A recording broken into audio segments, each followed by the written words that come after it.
ազնիվ խոսքի վրա են վերցնում։ Չլինի ինձ, որ դուք մուկ տշեք ու շարունակեք ձեր ակցիան, տեսեք, ես սուտ դուստրում։ Այդ ուրիշ է, հա, գոլերը։ Լավ մենք կվերցնենք, սիրելի հայրենակիցներ, այդ գոլերը որ տենում եք կարող եք մեջը մուկ տշել, մինչև մենք կգանք կվերցնենք, բայց սխալ եք դրել, պետք է դեմքը դեպի դուրս դնենք, լճից ոչ են տշելու արդիկ, հատը խիչնել է լավ բան, այդպես չի կարելի։ Խնդրում եմ մեր ներկայացուցիչներից մեկը արագ գնա այդ գոլերը ուղղի, որ հայրենակիցները կարողանան մուկ տշել։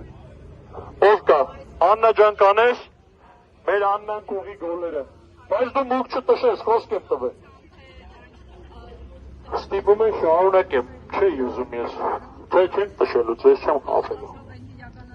Մենք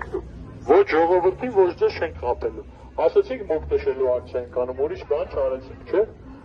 Հիմա ձեր հետ ազնիվ կիսվեմ, շուտով բոշկա գլորելու ակցիա ենք անելու։ Ձեզ դրդելու են, որ մեզ խոչընդոտեք, բայց սրապես ակցիա է, էլի, ոչ մի բռնություն, բան չկա, ոչ մի քաղաքական գործիչ մեջը չի տուժելու հաստատ, էլի։ Խնդրում եմ այդ ժամանակ հետևեք ձեր խնդալն էլ է գալու հաստատ, մեկ մեր խնդալն էլ է գալի։ Հա? Ասեք հա, էլի։ Ֆիքսեցիք, որ ոստիկանը ասել է հա։ Ես ֆիքսել եմ այսքանը, հա։ Ինանք հովին, էլի։